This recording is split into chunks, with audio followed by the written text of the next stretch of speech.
The Local Thread.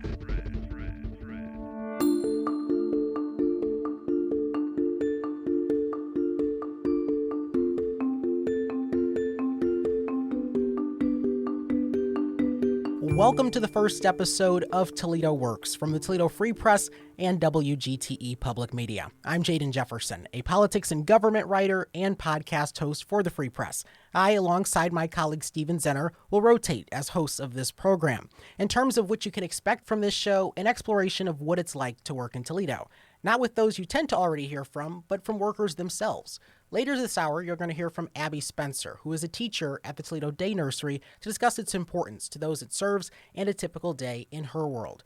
But first, I'm joined by Catherine McGuckin of Mercy Health to talk about the Women, Infants, and Children program, or WIC, the need it meets, and how she approaches this work. Catherine, thanks for coming on Toledo Works as our first guest. Just before we talk about WIC, let's kind of talk about your day today and how you got involved in the program.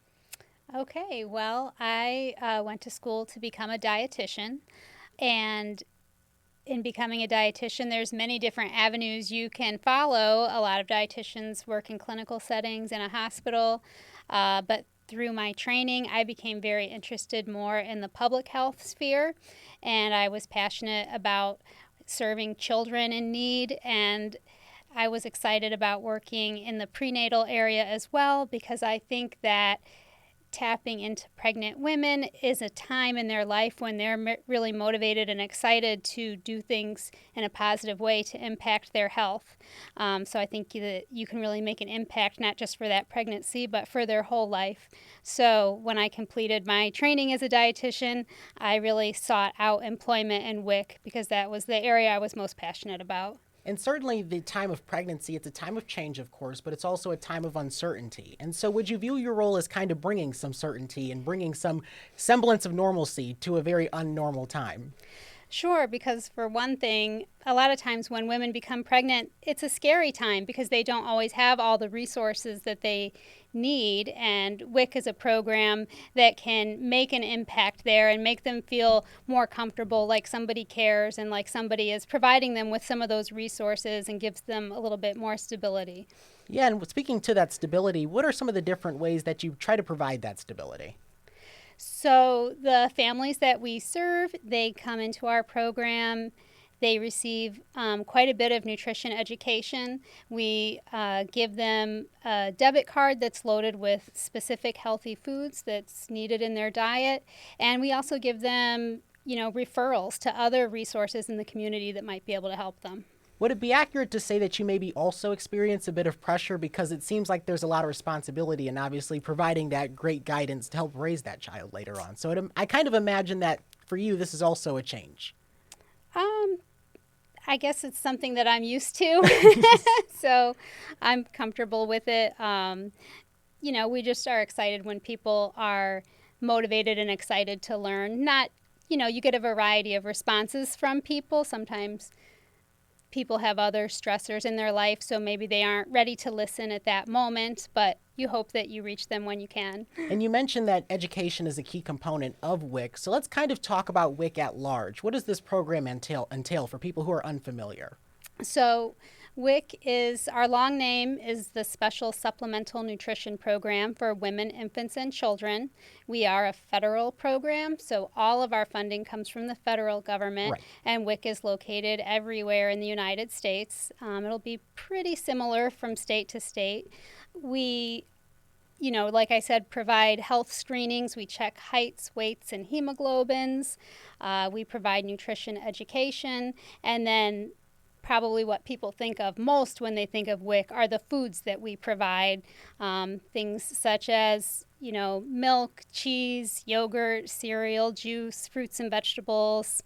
Those are just a few examples. But the other important part of our program is we are the largest breastfeeding promotion program in the country, and so we really assist women in being successful with breastfeeding their infants as well. And what would you say is the importance of just having that health care and that support early in life for a lot of these children in the community? Well, WIC has been proven to be a very effective program. Women who participate in our program while they're pregnant have less low birth weight infants, less premature births. Children who participate in the program are less likely to have iron deficiency anemia. They start school more prepared to learn, and every dollar invested in WIC has been proven to save over $3 in Medicaid expenditures. So we're a very effective program, and the statistics show that we are helping people. So prevention is better than having to address those issues later in life. Oh, absolutely, yeah. So there's this saying, it takes a village to raise a child. Certainly it sounds true for the WIC program. Yeah, we like to think of ourselves as part of that village for sure. What is the value in that for a new mother to have so much support? Because if there are so many questions and concerns about pregnancy, what is it like to have so much support and have answers to those questions? Well, I hope that they would say that we're helpful to them and that they appreciate the support that they receive from WIC, not just the foods they receive, but also the education. For sure. And looking at just the way that this work has maybe changed you or influenced the way you view life, what would you say are some key moments for you that stick out in your time working with WIC locally? Oh, gosh. I don't know. No problem. No problem. Yeah, because obviously this is something that a lot of people, you mentioned that you came into this from a dietary angle and then transitioned to WIC. And so is that something that's common in the field where people maybe start one place and then end up in another area? Well, all the WIC programs do employ dietitians. So that's just one of the options that dietitians have as a career path. And I've been working in WIC for over 27 years now. That's where I started, and that's where I've stayed because I really do enjoy working with this population, and I feel like we make a difference. And in that time, what would you say have been some of the significant changes, or has this mostly kind of been the same and more routine for you? There's little changes here and there that come up throughout the years, like maybe we offer slightly different food packages. One big change that we had over the years is we really expanded our breastfeeding program. In Lucas County, for example, now we have 5 breastfeeding peer assistants who are all women who have been on the program, and we use them as peer educators to help our other women be successful with breastfeeding. So that was a big expansion of the program that's been really nice. So it sounds kind of like mentorship. With them having gone through the experience, they can kind of offer a more down-to-earth perspective, maybe versus someone who maybe hasn't gone through the program. Exactly, right. And what would you say has been the real driver of that change? Because you mentioned that breastfeeding wasn't initially the biggest priority. And so how did it become a larger priority? I just think over the years, all the research that has shown how beneficial breastfeeding is to women and infants, and all the different health benefits and social benefits that are achieved through breastfeeding, and they really wanted to make sure that we were making the most of our education that we have available on the program and helping women be successful. Certainly, and I know you may not always be exposed to what ends up happening with the children who grow up, but they've always, of course, had the impact of having their mother in that program. And so for you, how do you think about the impact that WIC has long term? Because we know obviously that it can save money having that early, intervention early in life. But what do you make of just the long term impact that this has? Well, I know that, when children are healthier, they're more likely to have healthy brain development, and they're more likely to be successful in school, hopefully finish school, go on to have good careers of their own with healthy bodies and healthy minds. Yeah, and kind of talk to me about the different mothers that WIC serves. So what's the typical parent that is going through WIC? We serve a really wide variety of families. We serve almost 50% of the babies born in this country, so that's not just one group of people. Right. We serve all ethnicities. We have different ages of mothers, from teen moms to older moms as well that have several children. Even income-wise, although we are a program that's designed to serve lower income families, most of our families are working families. So, a variety of careers as well. Yeah, so obviously time is another thing, because when you have so much time that's spent working, there may not always be the ability to help out and just to be very hands-on during a pregnancy. Yeah. And kind of expanding upon that, because you serve such a variety of different people, is that a challenge, or is it something that you just kind of learn more from because you're serving so many people? Oh, I think you learn a lot by serving a variety of people, and it makes your day a lot more interesting too, because all people are different, I guess, but it's definitely interesting when you have somebody from another culture come in, and then you learn from them as well. Yeah, and kind of speaking to that, what are some of the different ways that a mother will find out about the WIC program and some of the ways that this program is, out in the community where people can have access to it? Yeah, a lot of people are pretty familiar with WIC just through word of mouth because we are such a wide-reaching program. For sure. But we do always appreciate it when other healthcare providers educate their clients about us and give us referrals. I think the group of people we sometimes tend to miss or realize that they might not be eligible are the working families who think, well, I have a job, I wouldn't be eligible for a program like that. And many times they are eligible, and we want to help them and make sure they're getting all the benefits they're eligible for. So is it often a surprise when they find out that they are, in fact, eligible? Sometimes people are surprised, yes. And why does it make a difference to be able to have that support even working? Because a lot of people don't realize that for someone who is working, they don't always have the time to do the things that they read in a parent's book. And so to have that support while working, what's the benefit? So we want people to have access to the education that we provide. And sometimes people will say to us, oh, I can afford to buy my own milk. I don't want to take advantage of the program. I want to make sure that it's available for someone that might need it more than me. And what I always tell people is, first of all, by taking advantage of the program, you are not taking it away from someone else. If anything, you are helping other people to have access to the program, because when people take advantage of the program, they're more likely to give us more funding. If people say, oh, I don't need it, that's when they're going to cut funding. And we want people, maybe you can afford to buy a gallon of milk, but if you didn't have to afford to buy a gallon of milk, you could use that money to afford something else that your family needs. And I bet everybody can think of something else they'd like to spend their money on. I'm sure the answer is different for everyone, but why do you think that mentality is so pervasive where we feel as if that there are others out there who need it more than us? Do you know where that could maybe stem from or originate from? I don't know. I don't know if sometimes people feel there's maybe a stigma attached to asking for help, but I feel like that's what we all pay our taxes for. And if you're not ashamed to drive on the road that you paid for, don't be ashamed to take advantage of the other programs that are out there for you as well. So would you say that that maybe is one of the biggest barriers to the program not expanding even more, is that there are people who feel like they couldn't benefit from it, even though, as we've discussed, there are ways they can? Yeah, there are. WIC is probably only serving about 60 to 70% of the people who are actually eligible, and we would love to serve 100% of the people who are eligible. And we don't want anyone to feel any stigma or shame about asking for help or feel like that they're taking it away from someone else, because that's not the case at all. Right, because obviously if they aren't asking for help from WIC, they're maybe asking for help from a family member or Sure. someone else in their life. Right. And just speaking to the funding aspect you mentioned, there is sometimes that lingering concern over funding. In your time with WIC, what have you noticed in terms of how funding has fluctuated? Has it generally increased, decreased? What are you seeing? To my knowledge, we haven't really had much funding decrease. We are usually sometimes flat funded or sometimes increased. But fortunately, WIC is a pretty popular program with both political parties because we have been proven to be so effective. And it's just not popular to take food away from babies. So Who would have thought? Yeah. So we usually do okay with funding.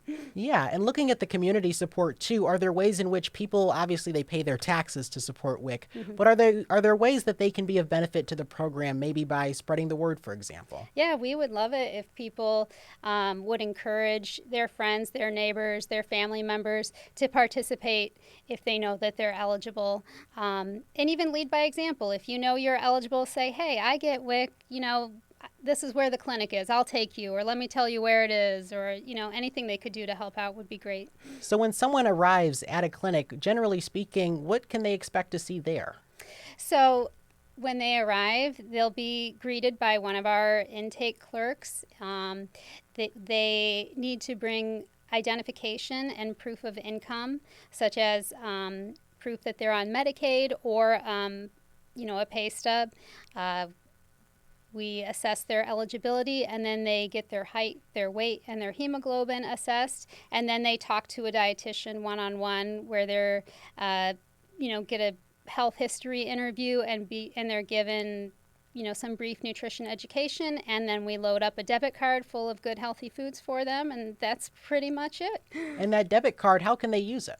So they take that to the grocery store, and the debit card, it's not like SNAP benefits where their debit card is loaded with a specific dollar amount to spend for the month. Their debit card is loaded with specific items and amounts of foods. So it will say 3 gallons of milk, 36 ounces of breakfast cereal, etc. So they go to the store and they get those specific items. And you as a dietitian can speak to this. What is the importance of having the right foods early in a child's life? Sure. So WIC was designed to supplement specific nutrients in the diet.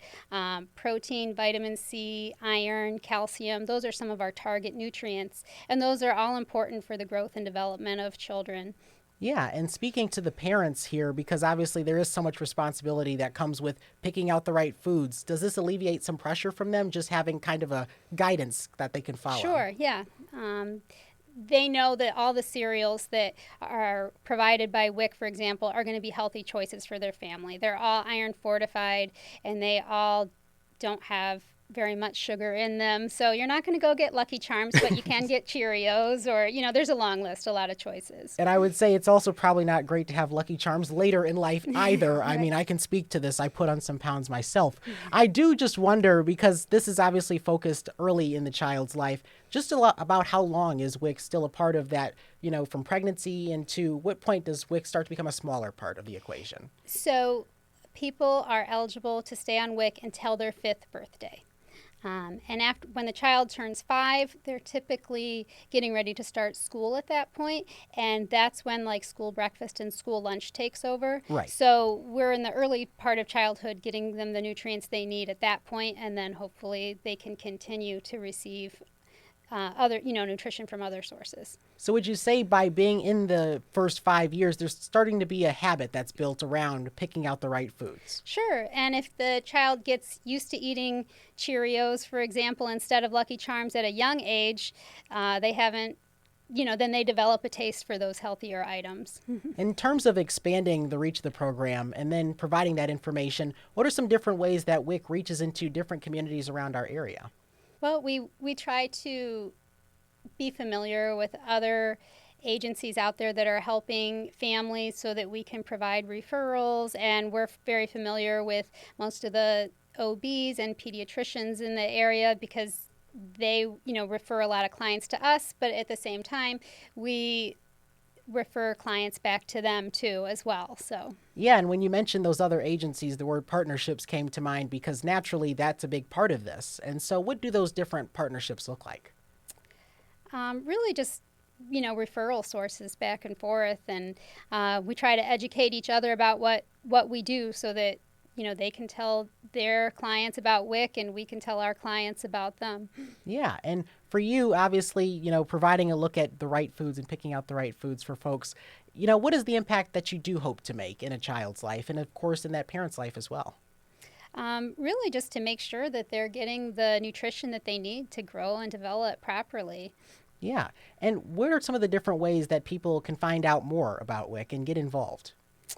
Well, they can certainly call their local WIC clinic, and we can give them any information that they need. That would be the main thing. Yeah. And kind of talk to me a little bit about your colleagues that are involved in this program. And we focused a lot on the dietary aspect, but certainly there are other people that are a part of WIC locally. So kind of speak to what the different roles are at WIC and how everyone is serving this larger goal here. Okay. So there's probably 4 different roles within the WIC program, the main one being the dietitian. Then we also have our clerical staff.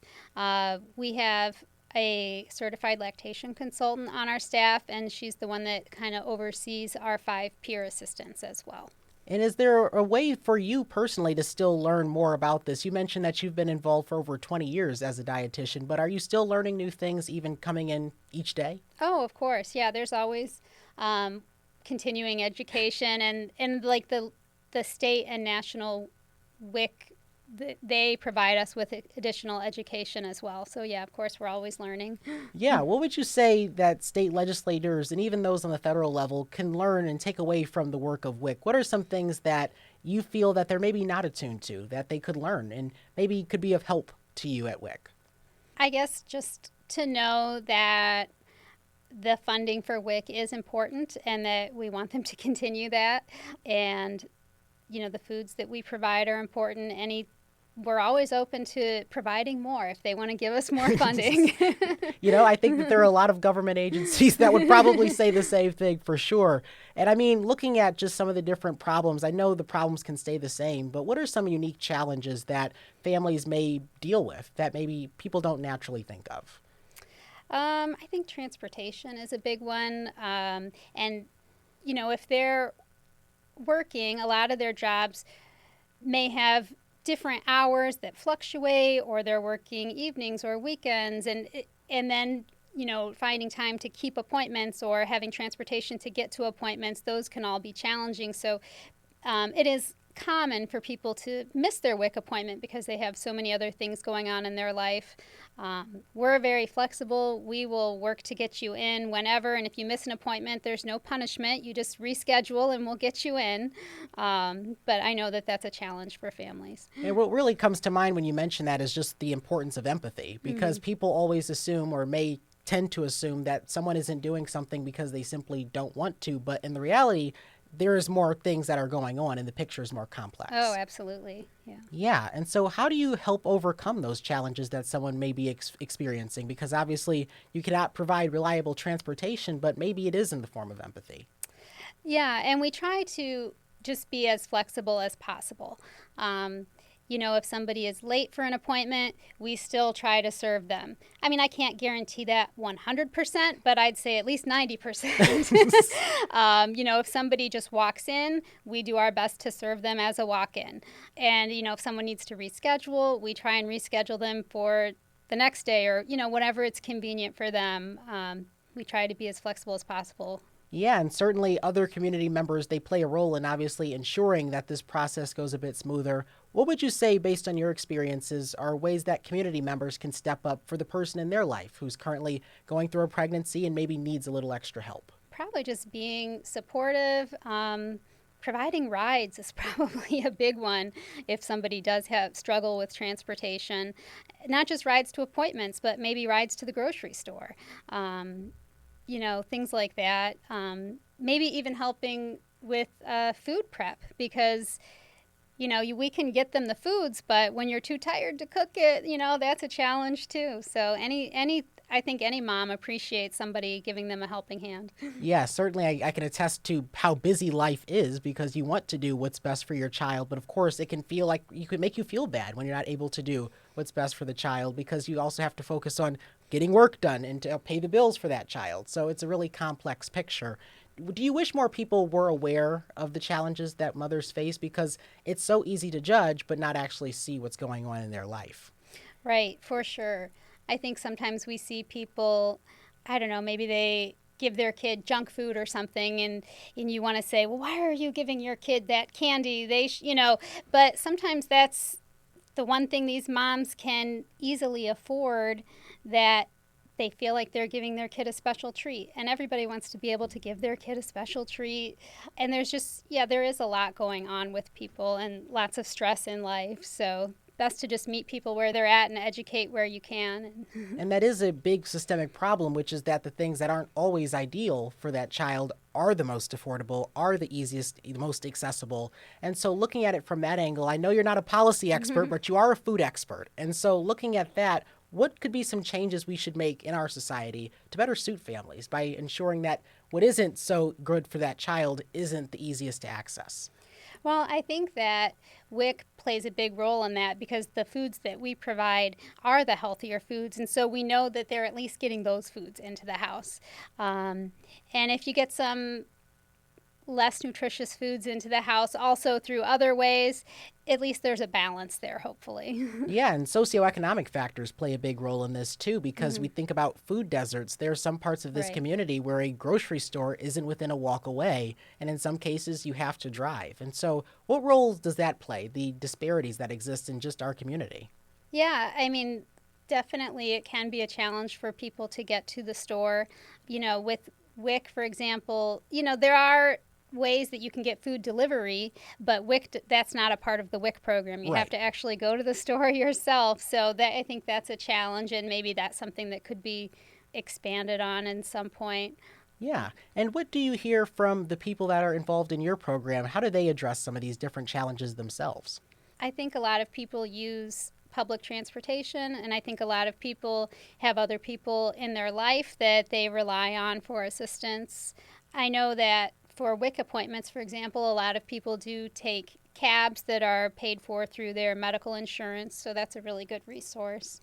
And I imagine I've interviewed a lot of people that have done work that is supporting the community. Oftentimes, they don't give themselves a lot of credit for it. I imagine you don't wake up in the morning and say, I'm making a difference, but obviously you are in many ways. And so, how does it feel to actually be able to provide support, even if there are still other challenges that someone is facing, to at least be able to alleviate some of them?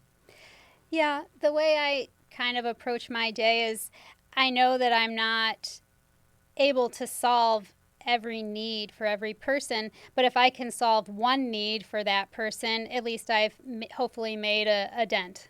And it seems like that's the psychology behind this, is that I'm not going to be able to fix everything, but I am going to be able to fix some things. Yes, exactly. So long term, what do you see for yourself in the future in terms of WIC? Is this something that you're going to continue to expand and look for other opportunities within this program? Because I know you're passionate specifically in the nutrition space, but how do you maybe hope to grow it in the future?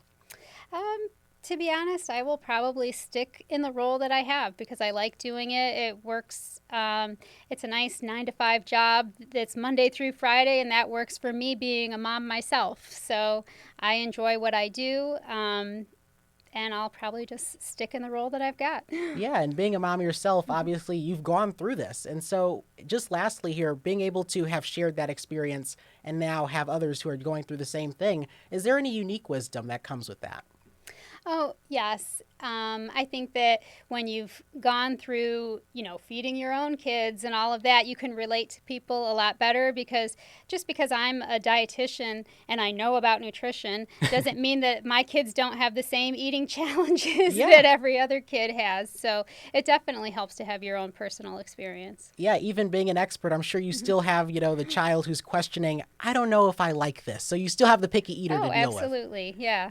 And would you say that also builds credibility even more so than just having the knowledge of nutrition? Because it seems like people gravitate more to someone who has gone through this and really knows what they're Yes, I experiencing. think people always appreciate it when you can share a personal story from your own life that relates to them. And you can see that you have something in common and similar experiences. Building trust. Yeah. Well, Catherine McGuckin of Mercy Health, thank you so much for joining me to talk about WIC today. All right. Thank you for having me. Thank you. And Toledo Works continues right after this.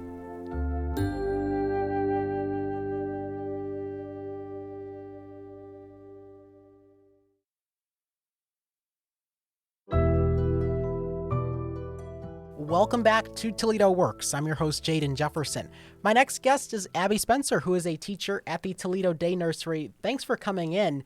I just want to first begin with the Toledo Day Nursery itself, kind of talk about what a typical day looks like for you and what the Toledo Day Nursery does for folks. Yeah, absolutely. So I'm in the preschool classroom at Toledo Day Nursery. A typical day for me starts going into the classroom, getting my students, bringing them into our room. We start with breakfast. We have 3 meals or 3 chances to eat the day. So we start with breakfast. Students can choose if they'd like it or if they'd not like it. And during that time, we try to keep it calm. They do books and puzzles, kind of ease them in slowly into the day. So after breakfast and calming time, then we move into free play.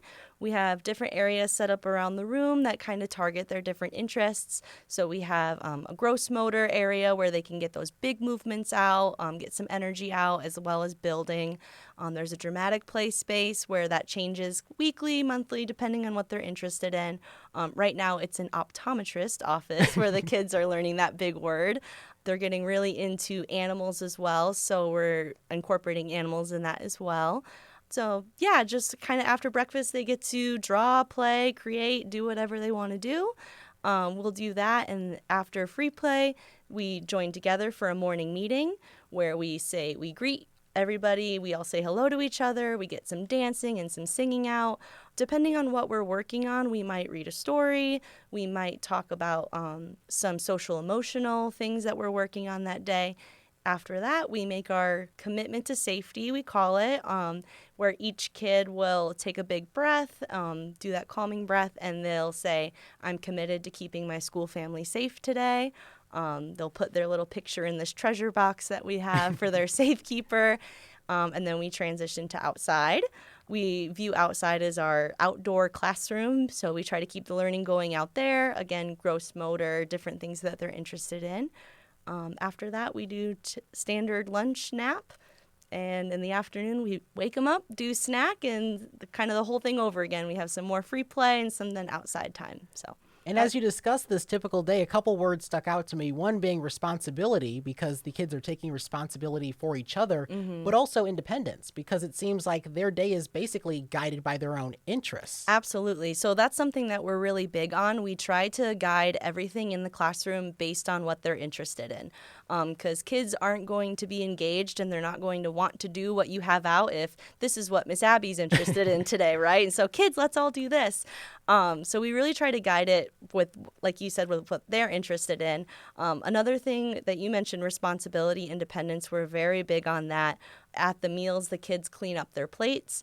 They take it to the little dish bucket. They're responsible for cleaning up their own materials. Pretty typical stuff, but we really try to stick them and hold them to that responsibility, training them to be adults and training them to be productive humans around each other. So absolutely, that's one thing that we're really big on. And it's fascinating because it really does kind of help them mold what they want to do with the clay that is their life. For sure. Yeah, that's a good way of thinking about it. Yeah, we try to just tune in, and there will be moments where, one teacher will just sit down and say, okay, today I'm just going to focus on taking notes and gathering information about what they're interested in. Because if we're so focused on our day-to-day and we don't tune in and hear what they're really talking to each other about and what they're doing, then we'll never know where to go next.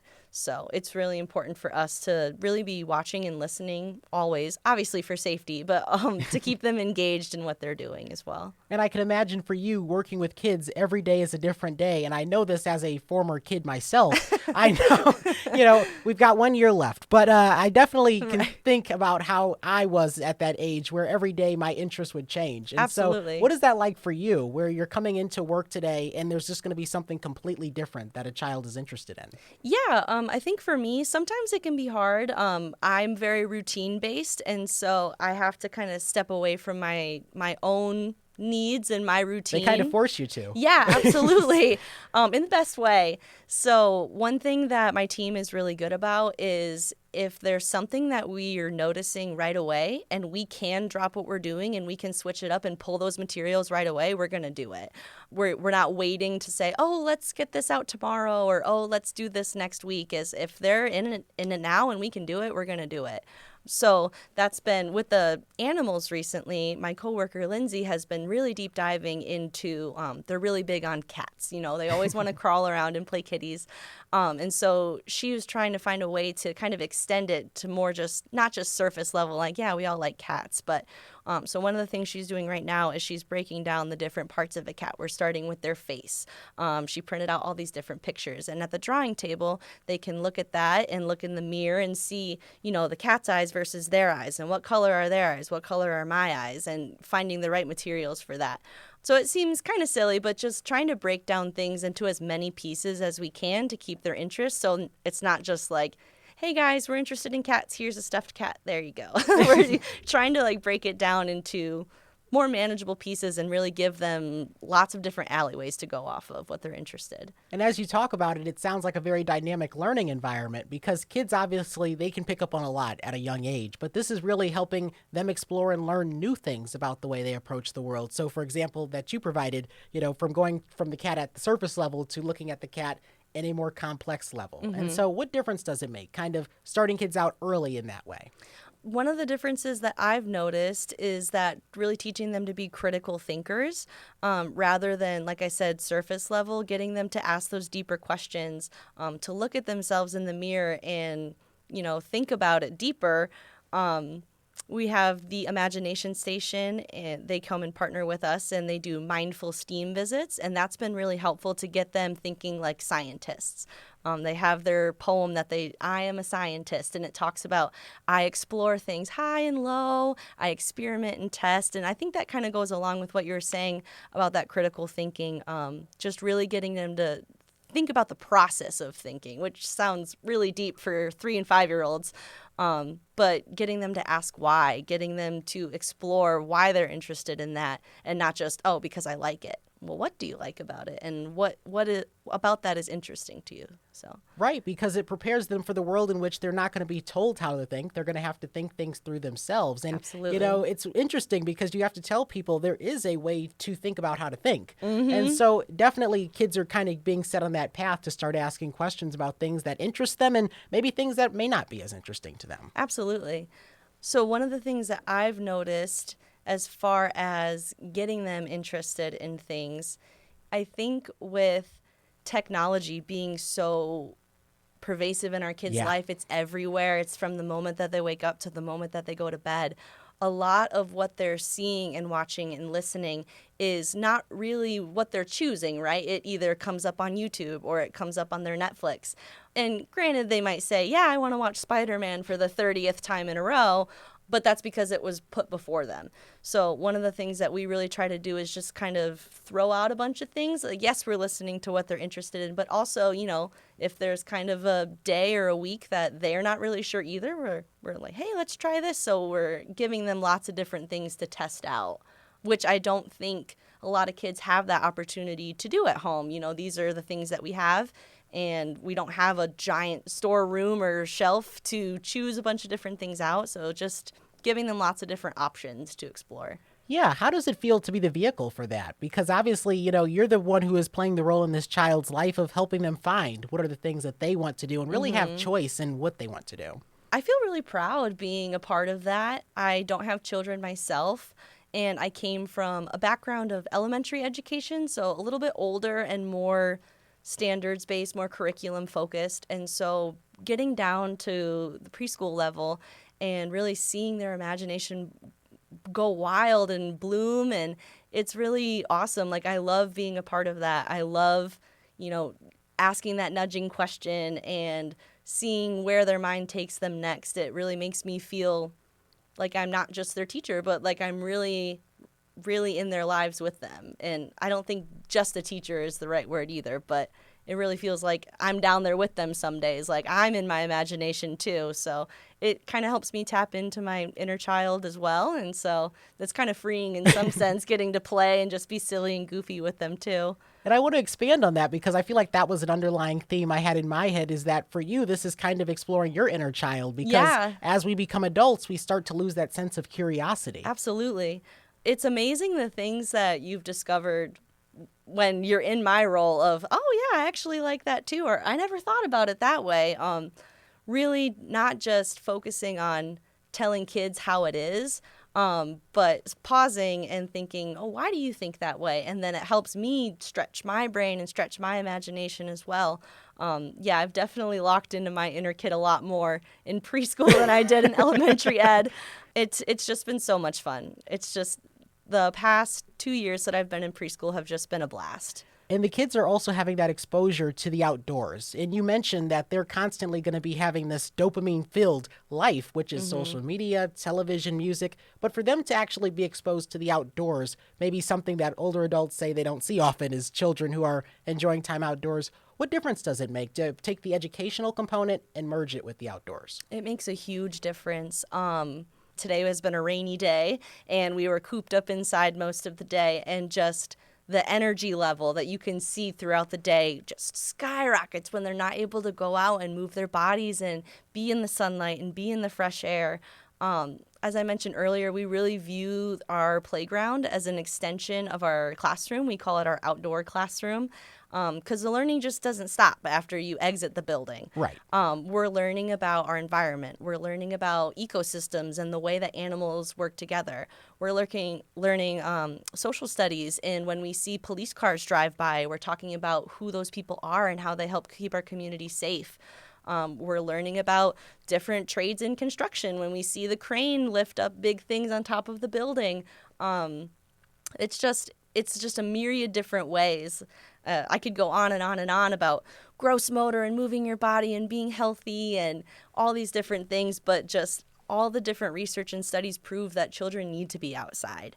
They need to be outside for their brains. They need to be outside to learn socially. It's crucial, and we try to bank on that as much as we can. Obviously there are safeguards in place about temperature and weather and things like that. But if it's not freezing, sleeting rain, we're getting our rain boots on, we're getting our umbrellas, and we're going. Because how else are we going to learn about the weather? We can read books about it. We can watch videos about it, which we try not to do.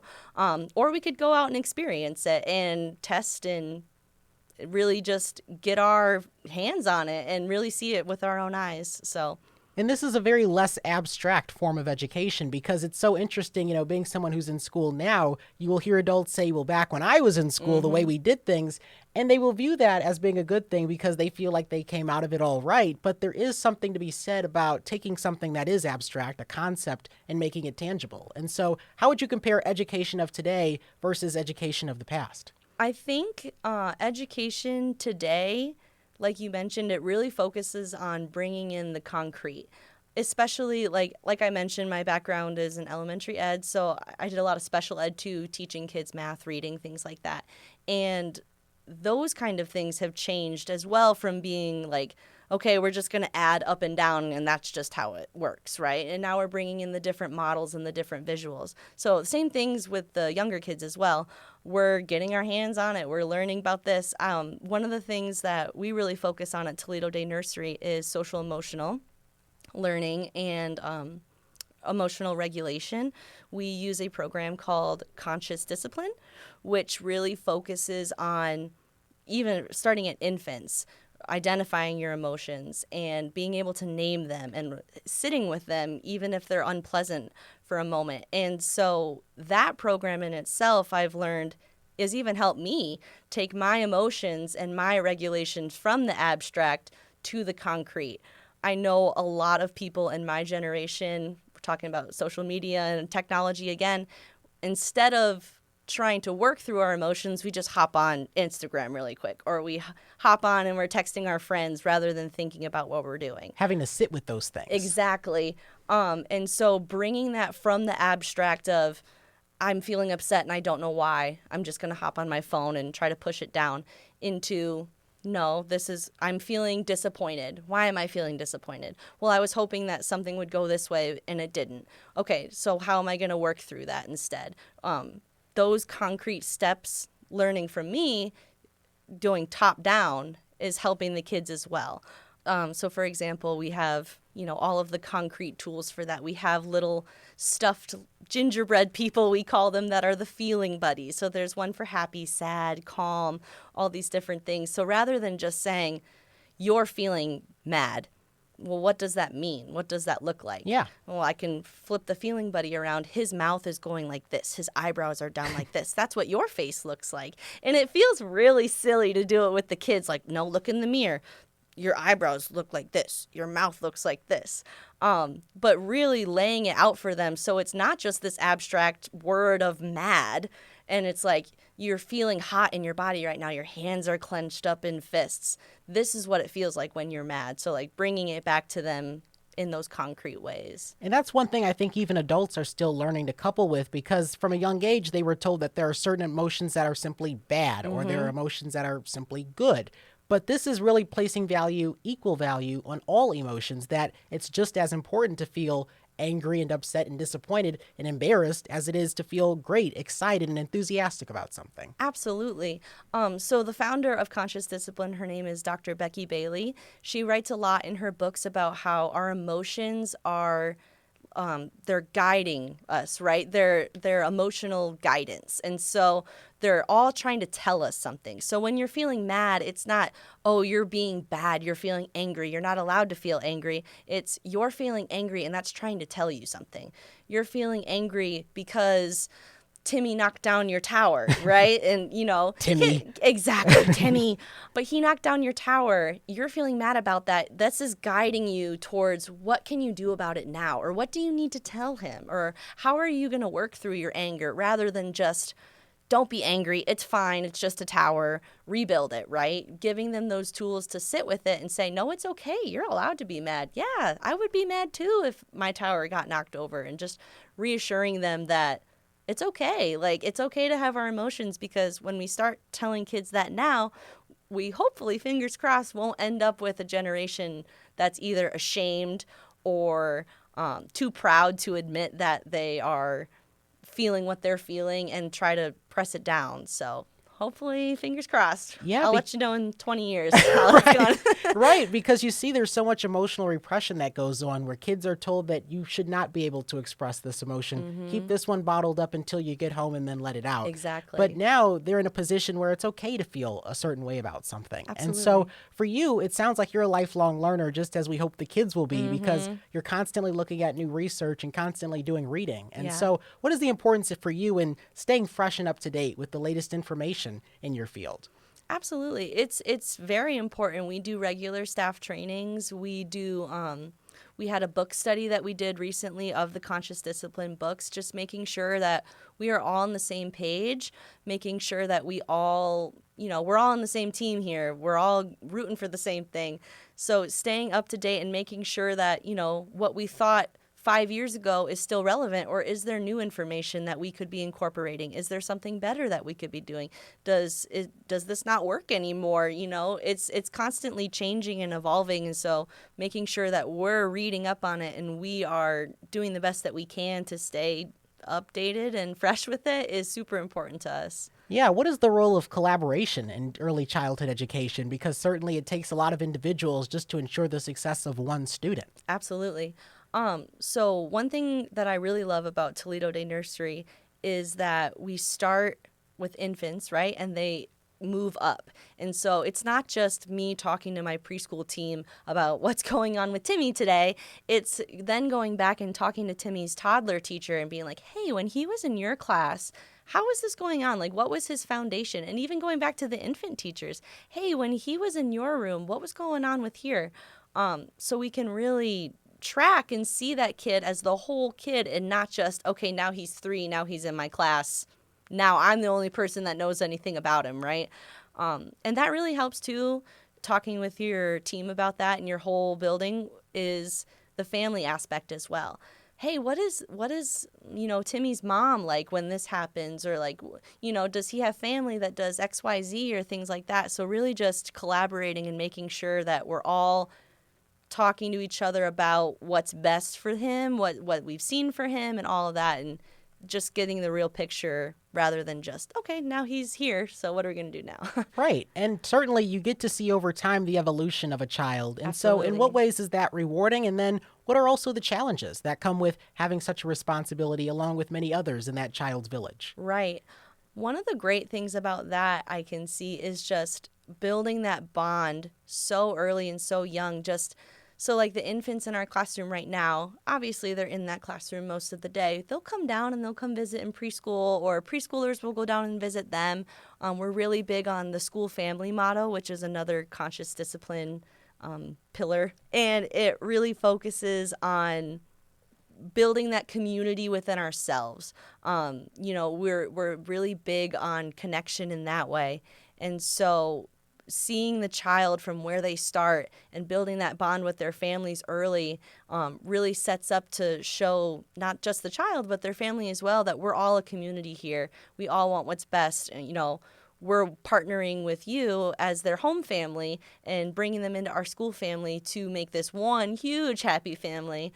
One of the challenges, I would say, is, just getting everybody on the same team can be a little challenging at times. Sure. We all, not that we think we're better than anyone else, but we all have strong ideas and we all want to share them. We're excited about sharing them. And we're not always going to agree with each other, as in with any job, with any family, with any functioning group. We all have to sit down and brainstorm and figure that out together. So that can be challenging at times, but for the most part, we're all get it. We're all on the same team. So it's never a fight. It's never a drag out anything. It's just, how are we going to best do this to you? And I think that discourse is representative of passion, because if there weren't any pushback, you'd really be concerned of if there was enough pushback. Absolutely, yeah. If everybody's just nodding their head and saying yes, then maybe we're not really listening and maybe we're not really trying, right? So, right. I mean, it's great when we all have good ideas that we all agree with, but if we're all just like, yeah, sure, that's fine. So it's, learning how to communicate with everybody else, learning what everybody's preferences are, and learning how to communicate with each other about that. That's definitely a challenge, but it's rewarding in the end to see us all fit together like puzzle pieces, just to do what's best for the kids. Yeah, and you mentioned that you started in elementary, and now that you're in the preschool level, what would you say is the amount of discretion? How much of that content is at your discretion in terms of how you guide your class? So we do have curriculum that we follow, and we do have Ohio standards that we need to meet, and documentation and that sort of thing. But a lot of it is up to our discretion. A lot of it is us able to, like I said earlier, just tap into what the kids are doing, what they're interested in, and go from there. If they say they're interested in ice cream, then we're going to find a way to incorporate all of the different substandards and things like that and make sure we're hitting out in different ways. But yeah, a lot of it, I mean, we don't have, that's been one of the greatest things for me, is that I'm not handed a big packet and saying, this is what you're going to teach this year, which was always a struggle. Which obviously it's important. Kids need to know how to multiply, and kids need to know how to read. It's good to have a society when people can do both of those things. Correct, right? Have the freedom and the foundational skills. I think in preschool it's great because the foundational skills look different. Right. It's not, it's the foundational skills. Yes, we're counting. Yes, we're doing letters. But it's emotional regulation. It's sharing. It's knowing how to communicate with your friends. It's the gross motor things as well, jumping, kicking, climbing, holding a pencil for fine motor, all that stuff as well. But it's not like you're going to get held back in preschool if you don't do these things. So it's a little more open-ended that way. Yeah, and we try so hard to understand children through this formulaic model that may not work for every child. Exactly. And so what is the disadvantages of just trying to make kids fit into a box when they can differ in many different ways, even if they're, neurodivergent or just think about things differently? Yeah. So unfortunately, there are some things that we do have to work toward. Not unfortunately, but it gives you a little bit more structure behind what you're working on with kids and what your goals are and what you're focusing on. We do have students in our room that have different abilities, and it's not anything to us. It's just, varying what we can do. So some kids are able to, hop and jump and skip, and some kids are working on it. So how can I take one activity and meet it for my kids that are all the way up here and for the kids that might not be there yet? So just differentiation in our activities and our materials that we put out, just making sure that something's available for everyone, and they don't feel like, well, you can't do this yet, so only these kids get to do this activity because you're not there yet, so you're going to do something different. They're all working on the same thing, and most of the time they don't even realize that, Timmy has one thing and Jane has a different thing, and that's the beauty of it, is they don't feel different. Everybody knows which kids need a little bit more support and which kids don't. But we all help each other with that. It's not like, oh, so-and-so needs help with something, so I'm not going to play with them, or I'm not going to work with them. It's so-and-so needs help, so I'm going to teach them how to do it, and I'm going to help. And that's really the beautiful thing about our classroom. And I'm sure you've had conversations with parents where they maybe feel worried more so than you think they should be about their child. And of course, it's natural and it's good for parents to express concern for their child's well-being, but do you see that parents maybe over-concern themselves with a child's progress? Maybe a little bit. I like you said, we're all just concerned. We all just want what's best. And so sometimes when I feel that way, or if I'm like, they're really doing okay, like you're totally fine.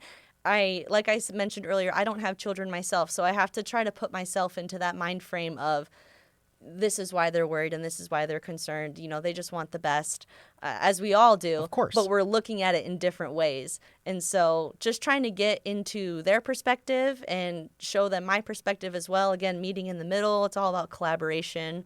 But mostly it's just reassuring that, they're doing great. They're doing fine. Like, they're right where they need to be. I think a lot with elementary education, I know I keep saying that, but with kindergarten readiness, I think the bar has shifted so much, even back from when I was in kindergarten. If you knew how to tie your shoes, if you knew XYZ, then you were good. And now I feel like a lot of parents feel pressured that if your child doesn't know how to write the entire alphabet, if they don't know their numbers 1 through 100, that they're going to be so far behind. And at Toledo Day Nursery, we do focus on those things. We focus on numbers and letters and all that great stuff. But one of our main focuses for kindergarten readiness is, are they able to wait their turn patiently? Are they able to wait their turn as best they can? Are they able to, stick up for themselves and voice their needs? Are they able to, know how to ask for help and know who to go to and where? So those things we think are, where we start. And then obviously we get into the numbers and the letters as well. But yeah, social emotional is a huge, huge, huge for us. Yeah, and I can imagine that for you, being able to come in each day and to be able to help those kids out. I'm sure it definitely helps, wake up in the morning and help those kids out. But Abbie Spencer with Toledo Day Nursery, thank you so much for coming on the show. Thank you so much for having me. It's been an honor. Thank you. And that has been the first episode of Toledo Works from the Toledo Free Press and WGTE Public Media. I'm your host, Jaden Jefferson. Thanks for joining us.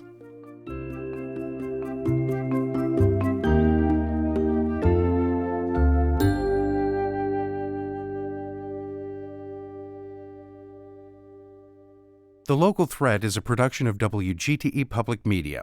Episodes can be heard weeknights at 7 on FM 91 or anytime at WGTE.org.